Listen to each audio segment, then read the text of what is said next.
बिस्मिल्लाहिर्रहमानिर्रहीम। अस्सलाम वालेकुम students, my name is professor Zulfiqar Ali. आज हम मैथमेटिक्स की एक्सरसाइज 3.1, 3.2 और 3.4 की टॉपिक्स को डिस्कस करेंगे। तो इसके लिए चलते हैं बोर्ड पे। अब स्टूडेंट, सबसे पहले मैट्रिक्स क्या होता है, मैट्रिक्स की डेफिनेशन, इसको इन चीज़ों को जो बेसिक टॉपिक्स हैं जल्दी इनको वैसे रीड कर लेते हैं। मैट्रिक्स इज अ रेक्टेंगुलर अरे, अरे अरेंजमेंट को कहते हैं। ये एक रेक्टेंगुलर अरे है, इनकी देखें इस तरह of numbers in a pair of square bracket. जो स्क्वायर ब्रैकेट्स होती हैं उसके अंदर इस तरह नंबर्स को अरेंज कर देते हैं, इसे मैट्रिक्स कहते हैं। मैट्रिक्स के लिए स्क्वायर ब्रैकेट्स होती हैं और डिटर्मिनेंट आप इसके बाद पढ़ेंगे, उसके लिए वो स्ट्रेट लाइंस होती हैं। अच्छा, ये जो इसके अंदर देखें A11, A12, A1 ये अप टू A1N, ये A12 एलिमेंट की पोजीशन को रिप्रेजेंट कर रहा है कि A12 का मतलब है एलिमेंट फर्स्ट रो में है, सेकंड कॉलम में है। इसी तरह A21 सेकंड रो शुरू होगी A2 से, इस तरह थर्ड रो 8, 3, 1, फिर ऐसे ही जैसे जैसे नीचे चलते जाएंगे रोज आती जाएंगी और एंड पे जाके M रोज हैं इसके अंदर। अब स्टूडेंट, इसके अंदर M रोज हैं। अगर हम आगे की तरफ चलते रहेंगे, इस तरह ये पहला कॉलम है, ये दूसरा कॉलम है, ये तीसरा कॉलम है। हॉरिजॉन्टल जो लाइंस होती हैं रोज होती हैं, वर्टिकल जो लाइंस होती हैं ये कॉलम्स होते हैं। अच्छा, ये देखिए n कॉलम्स तक जा रहे हैं, एंड पे MN, इसका ऑर्डर MN है। अच्छा, AIJ कोई एक एलिमेंट है। अगर इस एलिमेंट की बात की जाए, ये IJ किसको जाहिर कर रहा है? आई जाहिर कर रहा है कि एलिमेंट ith रो में है, इसकी रो ये वाली ith है और jth इसका कॉलम है, ये उसकी पोजीशन को रिप्रेजेंट कर रहा है। इसके बाद नेक्स्ट बोर्ड पे जाते हैं, इक्वल मैट्रिक्स। अच्छा, इक्वल मैट्रिसेस वो मैट्रिसेस होते हैं, two matrices A and B are said to be equal if AIJ is equal to BIJ। अच्छा, एलिमेंट आपस में इक्वल होते हैं, ऑर्डर भी इनका सेम होता है। इक्वल मैट्रिसेस की ये दो कंडीशन है, two matrices are said to be equal if they have same order and their corresponding elements are also equal. इनके ये एलिमेंट्स भी इक्वल होंगे और फॉर ऑल IJ, हर पोजीशन के लिए। ये देखिए स्टूडेंट, इसके बाद दूसरी बात देखें, फॉर व्हाट, अब इसके बाद एक MCQ, for what value of x, ये टू मैट्रिसेस इक्वल हैं। अगर ये मैट्रिसेस इक्वल हैं तो इसका इनके कोरस्पॉन्डिंग एलिमेंट भी इक्वल हैं। आप इनको देखें, यहां पर x वैल्यू फाइंड, इन दोनों को बराबर रखें या इन दोनों को, पहले इस एलिमेंट को इसके बराबर रख ले। मैं पहले इसको बराबर रखता हूं, x square minus 1, x square is equal to 1, यहां से x की वैल्यू आ गई प्लस माइनस 1। अच्छा, अगर मैं x माइनस 1 को 0 के इक्वल रखता हूं, x की वैल्यू 1 आ गई। अब ये देखना है x की वैल्यू 1 है या प्लस माइनस 1 है। क्या माइनस 1 इसको सेटिस्फाई कर रही है? यहां तो माइनस 1 लगाएं, माइनस 1 का स्क्वायर 0, 0 की इक्वल 0 आ जाएगा। लेकिन अगर यहां मैं माइनस 1 लगाऊं, ये माइनस 2 है, ये 0 आ जाएगा। इसका मतलब है माइनस 1 इसको सेटिस्फाई नहीं कर रहा, सिर्फ एक एलिमेंट है 1, वो सेटिस्फाई कर रहा है, तो इसका आंसर आएगा 1। ठीक है, इससे वैल्यू निकाली इक्वल नहीं आई, इससे निकाली इसकी वैल्यू इक्वल आ गई, तो इसलिए इसके सिर्फ only this matrix satisfies by the value of 1। Next, अब इसकी मैट्रिसेस की टाइप्स देखते हैं, उसके लिए नेक्स्ट बोर्ड पे चलते हैं। अब स्टूडेंट देखिए टाइप्स ऑफ मैट्रिसेस। सबसे पहले कॉलम मैट्रिक्स या कॉलम वेक्टर, ये क्या होता है? अच्छा, कॉलम मैट्रिक्स या कॉलम ये होता है जिसके अंदर एक कॉलम हो। इस तरह रो मैट्रिक्स या रो कॉलम कौन सा होगा? जिसके अंदर एक रो हो, वो मैंने यहां पर मेंशन नहीं किया, अदरवाइज जैसे कॉलम मैट्रिक्स है वैसे रो मैट्रिक्स आ जाएगा। कॉलम मैट्रिक्स ये होता है, इस तरह A B C इस तरह आ जाएगा। रो मैट्रिक्स ये होती है A B, एक रो होती है जिसके अंदर वो रो मैट्रिक्स है। तो कॉलम मैट्रिक्स का ऑर्डर होगा M, रो जितनी मर्जी हो लेकिन उसके अंदर कॉलम 1 होता है। इस तरह रो मैट्रिक्स होगा, कॉलम जितने मर्जी हो लेकिन उसके अंदर रो 1 होती है। इसके बाद रेक्टेंगुलर मैट्रिक्स क्या होता है? रेक्टेंगुलर मैट्रिक्स, एक स्क्वायर मैट्रिक्स A है, हम उसको कहेंगे वो रेक्टेंगुलर मैट्रिक्स है AIJ, अगर उसका ऑर्डर M × N। इस पर कंडीशन ये है, M और N आप इक्वल नहीं होते, number of rose, number of columns अगर इक्वल ना हो तो वो होता है रेक्टेंगुलर मैट्रिक्स। इसके बाद स्क्वायर मैट्रिक्स, वो रेक्टेंगुलर के उलट है। जिस तरह इसके अंदर स्क्वायर मैट्रिक्स वो होता है जिसके अंदर देखिए एक मैट्रिक्स है, उसके अंदर number of rose, number of columns आपस में क्या होंगी? इक्वल होंगी। तो ये स्क्वायर मैट्रिक्स को लेके अब आगे चलेंगे, इसी टॉपिक को डिस्कस करेंगे, लेकिन उससे पहले एक एमसीक्यूज देखते हैं। एक मैट्रिक्स है ये A, इसके अंदर एलिमेंट है A, सिंगल एलिमेंट है, इज क्या ये रो मैट्रिक्स है, ये कॉलम मैट्रिक्स है, ये स्क्वायर मैट्रिक्स है, ये ऑल ऑफ दीज है। अब स्टूडेंट देखिए, पहली बात, अगर रो देखिए इसके अंदर एक ही रो है, ये तो रो मैट्रिक्स है। अगर कॉलम देखें तो इसके अंदर एक ही कॉलम है, ये कॉलम मैट्रिक्स भी है। फिर इसके अंदर number of rose number of column same है, ये स्क्वायर मैट्रिक्स भी है। इसका मतलब है ये ऑल ऑफ दीज है। ऐसा मैट्रिक्स जिसके अंदर सिर्फ एक एलिमेंट होता है, वो रो मैट्रिक्स भी होता है, कॉलम मैट्रिक्स भी होता है और वो स्क्वायर मैट्रिक्स भी होता है। अब स्क्वायर मैट्रिक्स को जरा डिटेल पढ़ते हैं, इसके एलिमेंट्स को। इसके लिए नेक्स्ट बोर्ड पे चलते हैं। अब स्टूडेंट ये देखें कि मैट्रिक्स मैंने लिखा है, जनरल स्क्वायर मैट्रिक्स एक लिखा है A11 A12, इसका ऑर्डर n है, n रोज है, n कॉलम है। ये देखिए A1 n कॉलम है, फिर A21 A22, इस तरह A2n, इस तरह चलते रहेगा। A लास्ट रो इसकी N1 फिर N2, फिर A इस तरह चलता रहेगा, ये ANN। अच्छा, ये वाला जो इसके अंदर इधर सोचे, A एक मैट्रिक्स है, इसको हम ऐसे भी लिख सकते हैं आई जे की वैल्यू 1 2 3 अप टू n है।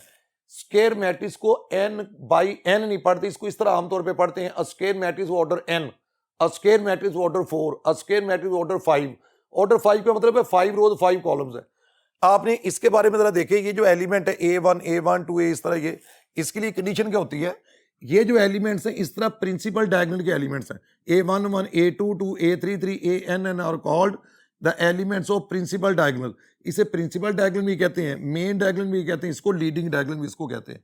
अच्छा, इस पर कंडीशन क्या है, जो लीडिंग डायगोनल के एलिमेंट्स होते हैं उन पर कंडीशन ये है, देखिए वो सारे एलिमेंट देखे होंगे, जितने भी एलिमेंट्स हैं वो सारे ये लीडिंग एलिमेंट के होंगे। इफ देखिए इनके लिए आई और जे आपस में क्या होंगे, इक्वल होंगे। जो लीडिंग डायगोनल के अंदर एलिमेंट्स होगा वहां पर आई और जे की वैल्यू सेम होगी। अब स्टूडेंट चलते हैं बोर्ड नंबर 1 पे।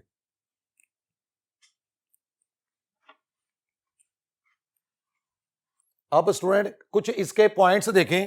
सबसे पहले, ऐसे तमाम एलिमेंट्स जहां आई और जे इक्वल होगा, रो और कॉलम की पोजीशन इक्वल होगी, वो डायगोनल के एलिमेंट्स होते हैं। अब जो ऑफ डायगोनल के एलिमेंट्स होते हैं वहां पे आई और जे इक्वल नहीं होते, जैसे A2 3 है, 2 और 3 इक्वल नहीं है, तो वो ऑफ डायगोनल के एलिमेंट्स होते हैं। इसके बाद जो डायगोनल से अबव एलिमेंट्स होते हैं उनके लिए आई की वैल्यू जे से लेस होती है, और जो बिलो द डायगोनल एलिमेंट्स होते हैं वहां पर आई की वैल्यू जे से ग्रेटर होती है, बिलो द डायगोनल के लिए। इसके बाद स्टूडेंट डायगोनल मैट्रिक्स क्या होता है, देखें इसके लिए AIJ इज इक्वल टू 0, यानी एलिमेंट्स की वैल्यू 0 होगी, मींस मेन डायगोनल के अलावा सारे एलिमेंट 0 होंगे। जहां आई और जे इक्वल होंगे, इक्वल कहां पर होंगे, डायगोनल में, यानी डायगोनल के अंदर कम से कम एक एलिमेंट नॉन जीरो होगा और डायगोनल के अलावा तमाम एलिमेंट्स क्या होंगे, 0। अब इसकी एग्जांपल देखें स्टूडेंट, ये एग्जांपल है 1 0 0, देखिए 0 2 0 0 0 3। अच्छा, ये मेन डायगोनल के एलिमेंट्स हैं। यहां इसके अलावा देखें बाकी सारे 0 हैं, यहां इनमें से कोई कम से कम एक नॉन जीरो होना चाहिए, ये तो तीनों ही नॉन जीरो हैं। फॉर एग्जाम्पल, अगर ये भी 0 हो गया, ये अब भी डायगोनल के एलिमेंट्स हैं, ये डायगोनल मैट्रिक्स है। अच्छा, अगर ये 0 हो गया, ये अब भी डायगोनल मैट्रिक्स है, क्योंकि इस मेन डायगोनल के अंदर अब भी एक एलिमेंट नॉन जीरो है। अब स्टूडेंट चलते हैं नेक्स्ट बोर्ड पे। अब देखिए scalar matrix. Scalar matrix basically diagonal matrix की स्पेशल टाइप है। इसके अंदर भी ऑफ डायगोनल के एलिमेंट सारे 0 होंगे। देखें AIJ सारे जो ऑफ डायगोनल के एलिमेंट्स हैं वो सारे 0 हैं, जहां A और IJ यानी मेन डायगोनल के अलावा बाकी सारे एलिमेंट 0 हैं। और AIJ is equal to K, elements की वैल्यू K से मुराद कोई स्केलर है नॉन जीरो। जहां I और J इक्वल होंगे, I और J कहां पर इक्वल होंगे, मेन डायगोनल के अंदर। मेन डायगोनल के अंदर एलिमेंट्स की जो तादाद होगी स्टूडेंट, वो जहां पे एलिमेंट्स की वैल्यू वो सेम होगी, और जो डायगोनल के अलावा एलिमेंट्स होंगे वो 0 होंगे। अब इसकी एग्जांपल ये है, ये जैसे डायगोनल मैट्रिक्स लिखा हुआ है ना, अगर मैं इसको 2 2 3 3 लिखा हुआ है, इसको भी 2 कर दूं, इसको भी 2 कर दूं। अब स्टूडेंट देखें डायगोनल के अंदर एलिमेंट सेम है, इसके अलावा सारे 0 हैं। डायगोनल के जो I और J जहां पर इक्वल है वहां ये K है, K की वैल्यू 2 है, और इनके अलावा बाकी सारे 0 हैं ऑफ डायगोनल के। ये स्केलर मैट्रिक्स है। Scalar matrix is a special type of diagonal matrix. इसको डायगोनल मैट्रिक्स भी कह सकते हैं, इसको स्केलर मैट्रिक्स भी इसको कह सकते हैं। ये स्केलर मैट्रिक्स भी है और ये डायगोनल मैट्रिक्स भी है।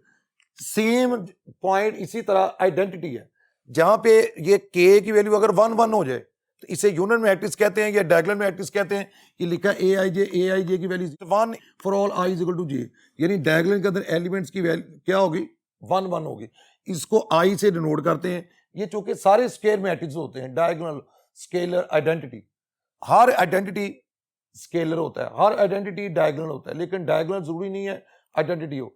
इसी तरह हर स्केलर डायगोनल होता है, लेकिन डायगोनल का जरूरी नहीं है वो स्केलर हो। अच्छा, इसके बाद जीरो मैट्रिक्स का आपको पता ही है, ए आई जे जीरो का फॉर ऑल आई जे, तमाम आई जे की वैल्यू के लिए जीरो होगा, यानी ऐसा मैट्रिक्स जिसके अंदर हर एलिमेंट क्या हो, जीरो।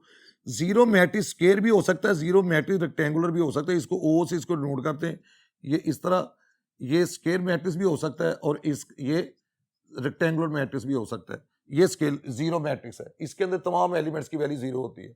अब स्टूडेंट चलते हैं नेक्स्ट बोर्ड पे। अब देखें अपर ट्राइंगुलर मैट्रिक्स और लोअर ट्राइंगुलर मैट्रिक्स क्या होता है। अगर प्रिंसिपल डायगोनल के बिलो सारी वैल्यू जीरो हो, देखिए a square matrix A is said to be upper triangular matrix if all the elements below the principal diagonal. Principal diagonal के नीचे जितने एलिमेंट्स हैं, ये देखिए ये प्रिंसिपल डायगोनल है, इसके नीचे जितने एलिमेंट्स हैं अगर सारे जीरो हो बिलो द प्रिंसिपल डायगोनल, तो अपर ट्रायंगुलर मैट्रिक्स बनता है, यहां पे ऊपर एक ट्रायंगल बनती है। इसके ऑपोजिट अगर प्रिंसिपल डायगोनल के अबव सारे जीरो हो, वो लोअर ट्रायंगुलर मैट्रिक्स होता है। जैसा कि स्टूडेंट ये है, देखें ये अपर ये डायगोनल, इससे ऊपर देखें सारे जीरो हैं, इसके नीचे एक ट्रायंगल बन रही है, तो इससे कहते हैं लोअर ट्रायंगुलर मैट्रिक्स। अच्छा, जो अपर और लोअर ट्रायंगुलर मैट्रिक्स है इसको सिंपली ट्रायंगुलर मैट्रिक्स भी कहते हैं। अब स्टूडेंट चलते हैं नेक्स्ट बोर्ड पे। अब इस पे देखें, इस पे है ट्रायंगुलर मैट्रिक्स। ट्रायंगुलर मैट्रिक्स उस ट्रायंगुलर मैट्रिक्स ऐसे मैट्रिक्स को कहते हैं जो अपर ट्रायंगुलर भी हो और लोअर ट्रायंगुलर भी हो, याद वो अपर हो या लोअर हो, उसको ट्रायंगुलर मैट्रिक्स भी कहते हैं। आइदर इट इज अपर और लोअर, इसको ट्रायंगुलर मैट्रिक्स भी कहते हैं। अच्छा देखिए स्टूडेंट, ये देखिए ये आपने याद रखना है, जो डायगोनल मैट्रिक्स होता है वो अपर और लोअर दोनों होते हैं, क्योंकि डायगोनल मैट्रिक्स के अबव भी जीरो होते हैं और डायगोनल मैट्रिक्स के बिलो भी जीरो होते हैं। एक दूसरा पॉइंट, अगर एक ट्रायंगुलर मैट्रिक्स है, चाहे वो अपर है या लोअर है, अगर आपने उसके डिटर्मिनेंट की वैल्यू फाइंड करनी है, उसके प्रिंसिपल डायगोनल को मल्टीप्लाई कर देते हैं। जैसे कि ये एग्जांपल है, इसका डिटर्मिनेंट वैल्यूएट करना है, तो हम इसके डिटर्मिनेंट के लिए 2, 4 और 5 को मल्टीप्लाई करेंगे, आंसर आ जाएगा। अगर ये अपर लोअर होता तब भी इसको ऐसे ही करते हैं, इसके डिटर्मिनेंट की वैल्यू फाइंड आउट करने के लिए प्रिंसिपल डायगोनल को मल्टीप्लाई कर देते हैं। तो स्टूडेंट चलते हैं वापस बोर्ड नंबर 1 पे। अब ट्रांसपोज ऑफ अ मैट्रिक्स। अब ट्रांसपोज के बारे में स्टूडेंट पढ़ते हैं। एक मैट्रिक्स का ए है, ए आई जे, उसका ऑर्डर है m बाई n। ट्रांसपोज कैसे लेते हैं स्टूडेंट, हम रोज को कॉलम्स में चेंज कर देते हैं या कॉलम्स को रोज में। अब देखिए अगर इसको ऑर्डर m बाई n है, ट्रांसपोज लेने से इसको ऑर्डर चेंज हो जाएगा, n बाई n हो जाएगा।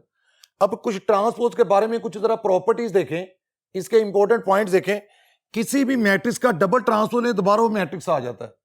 अगर कोई दो मैट्रिक्स प्लस माइनस हो रहे हो, होल ट्रांसपोज लें, फर्स्ट का ट्रांसपोज अलग हो जाएगा, दूसरे का ट्रांसपोज अलग हो जाएगा, दोनों के सम या डिफरेंस की सूरत में। अगर मैट्रिसेस, थर्ड पॉइंट देखें, अगर मैट्रिसेस मल्टीप्लाई हो रहे हैं तो उनके बाद जब ट्रांसपोज लेते हैं तो उनका ऑर्डर रिवर्स हो जाता है, पहले बी का ट्रांसपोज आता है फिर ए का ट्रांसपोज आता है। इसी तरह अगर एक फोर्थ पॉइंट देखें, अच्छा इसको इन जनरलाइज भी इसको किया जा सकता है। अगर ए बी सी ऐसे हो, इसका ऐसे ट्रांसपोज इसका लिया जाए तो सबसे पहले सी पर आएगा, फिर बी पर आएगा, फिर ए पर आएगा। ट्रांसपोज का ऑर्डर रिवर्स भी हो जाता है इस तरह, पहले सी पर, फिर बी पर, फिर ए पर। ऐसे ही अगर फोर्थ पॉइंट देखें, अगर एक मैट्रिक्स है उसकी पावर है n, उसका ट्रांसपोज लेते हैं, या देखें पावर n लेके ट्रांसपोज ले लें या ट्रांसपोज लेके पावर ले लें, आंसर सेम आता है। नंबर 5, अगर किसी मैट्रिक्स का इनवर्स लेके उसका ट्रांसपोज लें या ट्रांसपोज लेके इनवर्स ले लें तो आंसर सेम रहता है। हम नेक्स्ट बोर्ड पे चलते हैं। अब सिमेट्रिक मैट्रिक्स, सिमेट्रिक और स्क्यू सिमेट्रिक मैट्रिक्स क्या होते हैं, फिर हार्मिशियन, स्क्यू हार्मिशियन क्या होते हैं। किसी मैट्रिक्स को सिमेट्रिक मैट्रिक्स कहते हैं अगर उसका ट्रांसपोज लें, मैट्रिक्स के अंदर कोई चेंज ना आए। जैसे स्टूडेंट ये देखें, a square matrix A set of order n is said to be symmetric if A transpose is equal to A। तो इसके अंदर क्या होता है, जो रो की पोजीशन होती है वो कॉलम बन जाती, कॉलम वाली रो बन जाती, यानी ए आई जे ये जे आई के इक्वल होता है। इसमें देखें for i j is equal to 1 to n। अब इसकी एग्जांपल इसकी देखें, जो आपको ये ए आई जे से क्या मुराद है। अच्छा, डायगोनल के एलिमेंट सिमेट्री, इसमें ट्रांसपोज लेने से डायगोनल के एलिमेंट चेंज नहीं होते, यानी देखें ए आई जे ने बनना है जे आई। अब A12 है, ये तो बन जाएगा A21 के बराबर आना चाहिए, लेकिन अगर A33 हो, इनकी जगह चेंज करें, इसने A33 लेना है, ट्रांसपोज लेने की अपनी जगह नहीं छोड़ते मेन डायगोनल के। जो यहाँ पे होता है एलिमेंट 1 2 वो इसके बराबर आ जाता है A21, ये दोनों सेम होते हैं, ये A13 है, ये 3 1 बन जाता है, और ये दोनों सेम होते हैं। सिमेट्री के अंदर ये इस तरह इनकी पोजीशन चेंज हो जाती है, यहाँ पर आ जाते हैं। तो ऐसा हर वो मैट्रिक्स सिमेट्रिक होता है जिसके अंदर ये इन एलिमेंट्स की पोजीशन सेम होती है। अब सिमेट्री के बारे में पॉइंट्स देखें। अगर कोई matrix A and B symmetric है, उसकी कोई पावर ले ले ए की, अगर ए सिमेट्रिक है, बी सिमेट्रिक है, ए की पावर एन भी सिमेट्रिक होगी, बी की पावर एन भी सिमेट्रिक होगी, दोनों का सम भी सिमेट्रिक होगा, दोनों का डिफरेंस भी सिमेट्रिक होगा। लेकिन एक बात आपने याद रखनी है, A B will be symmetric, उनका प्रोडक्ट तब सिमेट्रिक होगा if A B is equal to B A. अगर A B B A equal होगा तो ए बी सिमेट्रिक होगा। अब स्टूडेंट चलते हैं नेक्स्ट बोर्ड पे। If A is N E square matrix over the real numbers, अगर ए कोई भी मैट्रिक्स हो, स्क्वायर मैट्रिक्स हो रियल नंबर पर, उस पर ये होगा ए प्लस ए ट्रांसपोज, ये सिमेट्रिक होता है। ए के अंदर उसका ट्रांसपोज का सम करें वो सिमेट्रिक, अगर उसके ट्रांसपोज को इसमें से माइनस कर दें वो स्क्यू सिमेट्रिक। अब स्क्यू सिमेट्रिक मैट्रिक्स क्या होता है, A transpose is equal to minus A, ये माइनस ए के इक्वल आता है। हर्मिशियन मैट्रिक्स क्या होता है, एक मैट्रिक्स का कॉन्जुगेट लें, उसका ट्रांसपोज लें, वो ए के इक्वल आ जाए। इस पे दो ऑपरेशन किए जाते हैं, पहले उसका कॉन्जुगेट लेते हैं, कॉन्जुगेट का मतलब आप समझते हैं, और योटा वाली टर्म्स के साइन चेंज कर देते हैं, फिर उसका होल ट्रांसपोज लेते हैं, दोबारा वो मैट्रिक्स रिपीट कर जाता है। स्क्यू हर्मिशियन क्या होता है, अगर किसी मैट्रिक्स का कॉन्जुगेट लें फिर उसका ट्रांसपोज लें, वो माइनस के बराबर आ जाता है। तो ये आपने symmetric, skew symmetric, Hermitian, skew Hermitian के बारे में पढ़ा। अब ये मैट्रिसेस बनते किस तरह हैं, इनको देखने के लिए अब चलते हैं नेक्स्ट बोर्ड पे। अब स्टूडेंट देखें हर्मिशियन मैट्रिक्स। हर्मिशियन मैट्रिक्स के लिए क्या कंडीशन है, ए आई यानी डायगोनल के एलिमेंट्स रियल होंगे। हर वो मैट्रिक्स हर्मिशियन होगा अगर उसके डायगोनल के एलिमेंट्स उसके जो डायगोनल के एलिमेंट्स हैं वो रियल हो। दूसरी बात, ए आई जो ऑफ डायगोनल के एलिमेंट्स हैं उनको एक दूसरे का कॉन्जुगेट होना चाहिए, और ए आई जे आई के बराबर होना चाहिए। यानी देखें जैसे ए यहां पर है A12, ये A21, इसका इनको एक दूसरे का कॉन्जुगेट होना चाहिए। अगर ये रियल है और ये एक दूसरे का कॉन्जुगेट है तो वो हर्मिशियन होगा। अब स्टूडेंट स्क्यू हर्मिशियन कैसे बनता है, ए आई जे एलिमेंट जो डायगोनल के एलिमेंट्स हैं या तो वो जीरो होंगे या फिर वो कोई इमेजिनरी नंबर होंगे। जो डायगोनल के एलिमेंट्स हैं जीरो होंगे या वो इमेजिनरी नंबर अयोटा लैम्डा की फॉर्म में, और ए आई जे माइनस ए आई जे कॉन्जुगेट के बराबर आएगा। जो ऑफ डायगोनल के एलिमेंट्स होते हैं उन्हें एक दूसरे का कॉन्जुगेट भी होना चाहिए और उनका साइन भी चेंज होना चाहिए, नेगेटिव होना चाहिए ऑफ डायगोनल के एलिमेंट्स को। जैसे ये देखें ये 0 0 है, और देखिए ये एक दूसरे का कॉन्जुगेट भी है और इन ये नेगेटिव के बराबर भी है। यानी अगर मैं इसका कॉन्जुगेट लूँ, इस एलिमेंट का कॉन्जुगेट लूँ, ये बनेगा 2 + 3 अयोटा, फिर इसको माइनस से मल्टीप्लाई भी करना, वो ये बन जाएगा -2 -3 अयोटा, ये आ जाएगा। यानी ये दो एलिमेंट आपस में किस तरह इंटरचेंज होते हैं, किस तरह इक्वल होंगे, एक कॉन्जुगेट भी इसका हो, दूसरा इसका नेगेटिव मल्टीपल भी हो, तो ये इस तरह आ जाता है। अब स्टूडेंट बाकी रिमेनिंग के लिए चलते हैं बोर्ड 1 पे।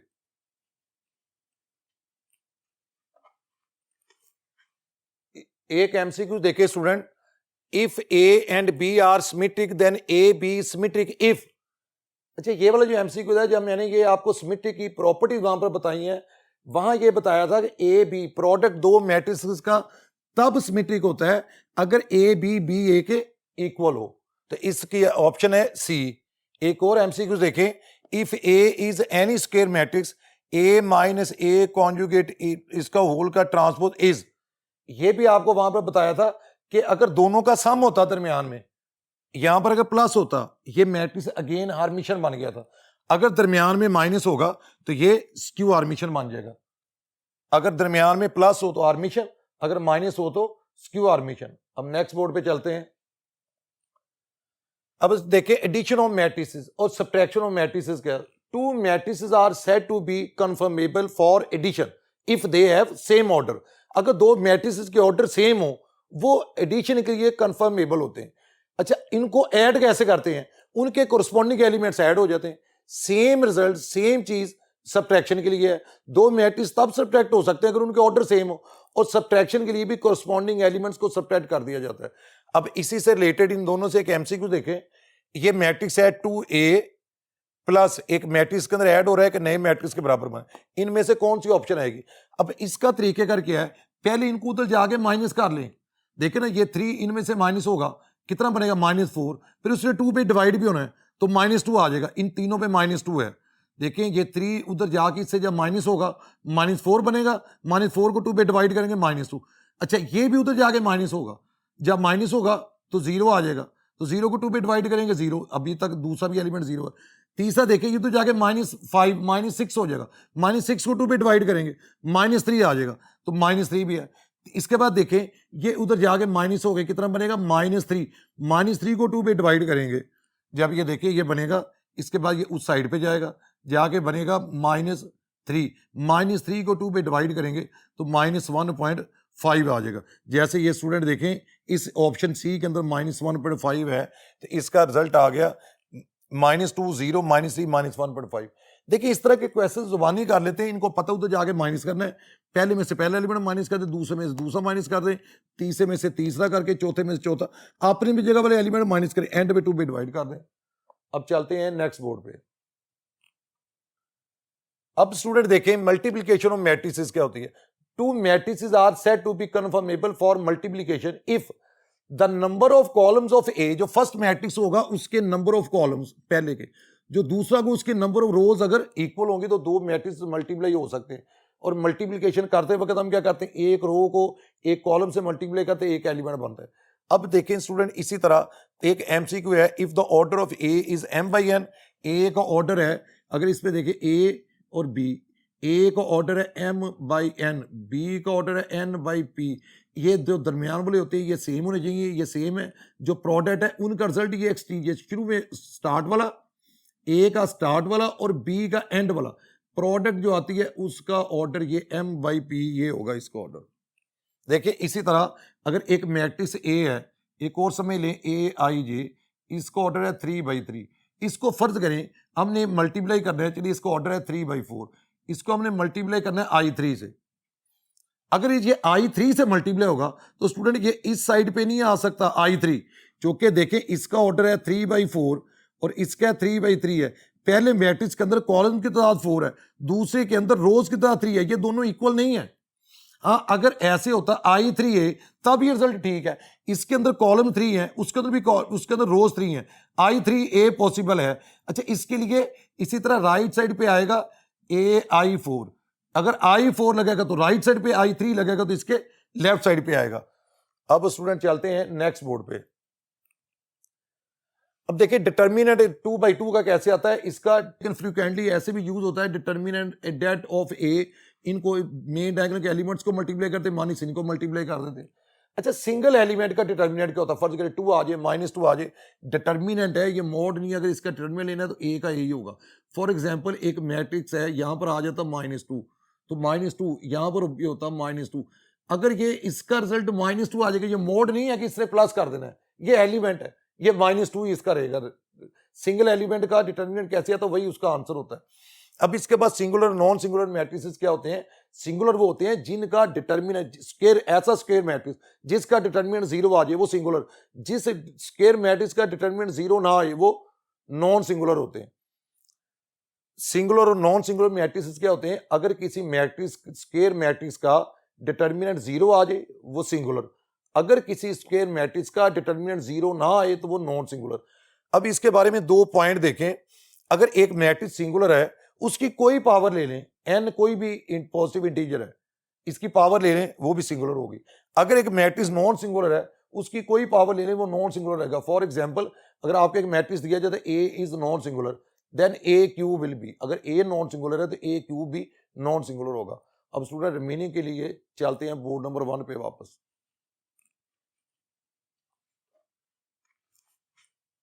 अब स्टूडेंट देखें एचेलॉन फॉर्म और रिड्यूस एचेलॉन फॉर्म होगा मैट्रिक्स, इनके मुताबिक हमने आगे मैट्रिक्स का रैंक निकालेंगे, उससे पहले हमें echelon form reduce echelon form बनानी आनी चाहिए। अब इसके लिए ना पॉइंट्स को ध्यान में रखें, कौन सा मैट्रिक्स एचेलॉन फॉर्म में होता है।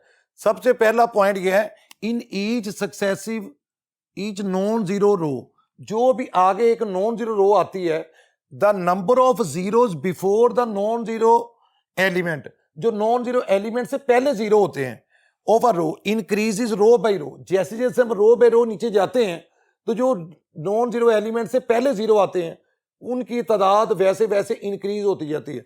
फॉर एग्जाम्पल आप यहां पर देखें, देखें इससे पहले तो नॉन जीरो, ये एक फर्स्ट एलिमेंट, इसे कहते हैं लीडिंग एलिमेंट। देखिए इसके अंदर दूसरी रो के अंदर देखें, इसके अंदर जो नॉन जीरो एलिमेंट से पहले जीरो है एक भी नहीं है।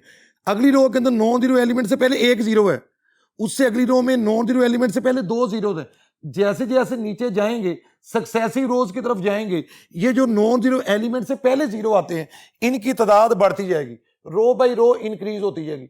दूसरा पॉइंट ये लिखा है कि अगर किसी मैट्रिक्स के अंदर जीरो रो मौजूद हो, अगर जीरो रो मौजूद हो, ये सबसे एंड पे आएगी, नॉन जीरो रो हमेशा इससे पहले आएगी। यही लिखा है एवरी नॉन जीरो रो इन ए प्रीसीड्स एवरी जीरो रो। जीरो रो से पहले नॉन जीरो रो आती है। ये नहीं है किसी मैट्रिक्स के दरमियान में जीरो रो लिखा हो। बस एचेलॉन फॉर्म में दो पॉइंट्स का ख्याल रखना है कि जो लीडिंग एलिमेंट से पहले जीरो हैं जैसे सक्सेसिव रोज में हम जाएं उनकी तादाद इंक्रीज होनी चाहिए, और अगर जीरो रो आए तो वो सबसे एंड पे होनी चाहिए। अब स्टूडेंट इसके बाद नेक्स्ट बोर्ड पे चलते हैं। अब रिड्यूस एचेलॉन फॉर्म क्या होती है, इसके अंदर सिर्फ एक फर्क है। रिड्यूस एचेलॉन फॉर्म होने के लिए पहले उस मैट्रिक्स को एचेलॉन फॉर्म में होना चाहिए। अब एक मैट्रिक्स है ये एचेलॉन फॉर्म में होगा, जिस जगह पे देखें पॉइंट दूसरा देखें, ये तो पहले उसे एचेलॉन फॉर्म में होना चाहिए। The first non zero entry in are आई, फर्ज करें ये जो आर आई पहली नॉन जीरो एंट्री है सबसे पहले आती, देखिए lies in C J column, वो जे कॉलम आई रो के अंदर जे कॉलम के अंदर वो लाई कर रही, इज वन, उसको वन होना चाहिए जिस कॉलम के अंदर आ रही, and all other entries of j column are zero, उस जे कॉलम की वन के अलावा सारे एलिमेंट जीरो हो। देखें इसके अंदर दूसरे के अंदर देखें ये आई रो के अंदर वन आ रहा है और इस कॉलम में बाकी रिमेनिंग एलिमेंट सारे क्या जीरो है। इसी तरह देखें ये कि इस कॉलम के अंदर एलिमेंट, रो के अंदर एलिमेंट वन आ रहा है, उस कॉलम के अंदर बाकी सारे जीरो होने चाहिए। यानी जिस रो के अंदर वो एलिमेंट वन आए उस कॉलम के अंदर एलिमेंट्स क्या होने चाहिए, बाकी रिमेनिंग जीरो। तो रिड्यूस एचेलॉन फॉर्म में होता है।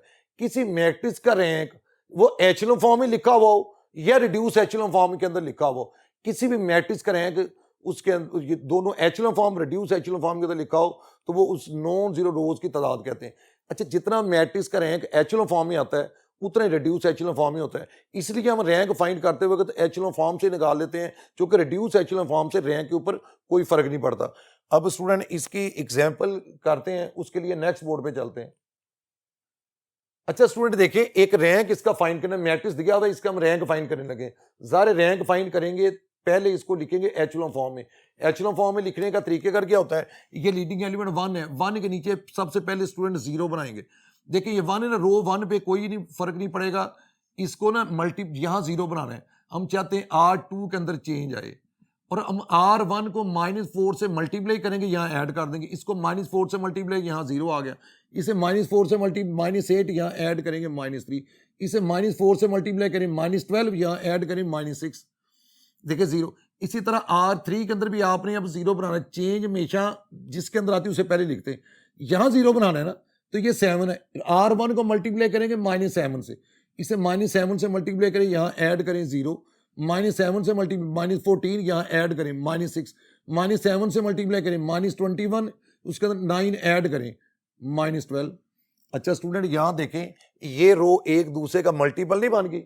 अगर मैं इसको 2 से मल्टीप्लाई करूं ये आ जाएगा। जब दो रोज एक दूसरे का मल्टीपल होती हैं उनमें से एक रो जीरो हो जाती है।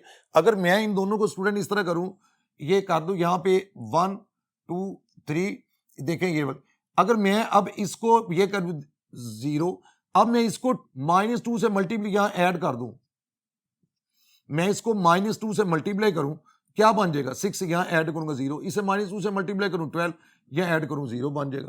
तो इसको आगे डिवाइड करके इसको 1 बना लेंगे। नॉन जीरो रोज की तादाद 2 आ गई। तो यहीं से पता चल गई जब दो रोज एक दूसरे का मल्टीपल आ जाए ना, एक रो जीरो हो जाती है। तो नॉन जीरो रोज की तादाद कितनी है 2। इसका रैंक निकला है स्टूडेंट, इसका रैंक जो है वो किसके बराबर है 2 के बराबर है। तो आपने किसी मैट्रिक्स का रैंक फाइंड करते हो तो पहले उसको एचेलॉन फॉर्म में कन्वर्ट कर लेना, फिर हमने उसका रैंक फाइंड करना है। अब कुछ स्पेशल मैट्रिसेस हैं जो आपकी बुक में नहीं दिखे हुए, लेकिन इनके आपने डेफिनेशन याद करनी है। यह सबसे पहले आइडेम्पोटेंट मैट्रिक्स क्या होता है। ऐसे मैट्रिक्स को कहते हैं जिसका स्क्वायर करें वो दोबारा मैट्रिक्स वापस आ जाए, रिपीट हो जाए, उसे कहते हैं आइडेम्पोटेंट मैट्रिक्स कहते हैं। उसकी एक एग्जांपल दी है, आपने इसको चेक करना है, ए को ए से मल्टीप्लाई दोबारा ये आता है। अब स्टूडेंट नेक्स्ट बोर्ड पे चलते हैं। इन आप मजीद इसकी टाइप्स देखें मैट्रिसेस की, जो स्पेशल मैट्रिक्स हैं। इनवोलेटरी मैट्रिक्स क्या होता है? इनवोलेटरी मैट्रिक्स वो होता है अगर आप किसी मैट्रिक्स का स्क्वायर करते हैं वो आइडेंटिटी मैट्रिक्स बन जाए, तो उसे कहते हैं इनवोलेटरी मैट्रिक्स। ये मैट्रिक्स दिया है स्टूडेंट, ये आपकी प्रैक्टिस लिए, ए को ए से मल्टीप्लाई करें, देखिए ये आई आइडेंटिटी मैट्रिक्स बनता है, तो हम उस अगर किसी मैट्रिक्स को उसी से मल्टीप्लाई करें वो आइडेंटिटी बन जाए, उसे इनवोलेटरी मैट्रिक्स कहते हैं। अब स्टूडेंट नीलपोटेंट मैट्रिक्स क्या होता है? नीलपोटेंट मैट्रिक्स वो होता है अगर उस मैट्रिक्स को मल्टीप्लाई करते जाएं वो जिस नंबर पर सबसे पहले जीरो मैट्रिक्स बन जाए। फर्ज करें एक मैट्रिक्स को 3 दफा मल्टीप्लाई करते हैं, ए की पावर 3 यानी थर्ड टाइम जाके वो नल मैट्रिक्स बन जाता है, तो हम उस पी को जितनी पावर पे वो नल मैट्रिक्स बना होगा हम उससे, वो नेचुरल नंबर ही होगा 3 पे 2 पे 4 पे, उसको हम कहेंगे उसका इंडेक्स है। तो देखें ये वाला है, ये ए है, इसको अगर 3 दफा मल्टीप्लाई करेंगे नल मैट्रिक्स बन जाता है। ये स्टूडेंट आपने प्रैक्टिस करनी है, ये आपकी फर्स्ट ईयर की बुक है, क्वेश्चन यहाँ लिखा है एग्जाम्पल के तौर पे, इसको 3 दफा मल्टीप्लाई करें इसका आंसर जीरो मैट्रिक्स बन जाता है। ए जो ए है ये 3.1 का क्वेश्चन है स्टूडेंट, ये आपने प्रैक्टिस करनी। ए क्यूब ये ओ के बराबर आ जाता है। देखें ना ये जो ए क्यूब है इसका मतलब है पावर 3 जो है ये वाली, ये उसका इंडेक्स है। ये नीलपोटेंट मैट्रिक्स है ऑफ इंडेक्स 3। इसके बाद एक लास्ट मैट्रिक्स देखें, ऑर्थोगोनल मैट्रिक्स क्या होता है? एक ऐसा मैट्रिक्स ऑर्थोगोनल होगा, उसका इनवर्स लें उसका ट्रांसपोज लें, दोनों आपस में इक्वल हो जाए, ऐसे मैट्रिक्स कहते हैं ऑर्थोगोनल मैट्रिक्स। तो स्टूडेंट ये था लेक्चर, इसके हमने टॉपिक डिस्कस किए मैट्रिसेस से रिलेटेड 3.1 3.2 3.4 के। अब इसका आगे टेस्ट करेंगे, जो इनका टेस्ट के अंदर आपसे मुलाकात होगी। ओके, अल्लाह हाफिज।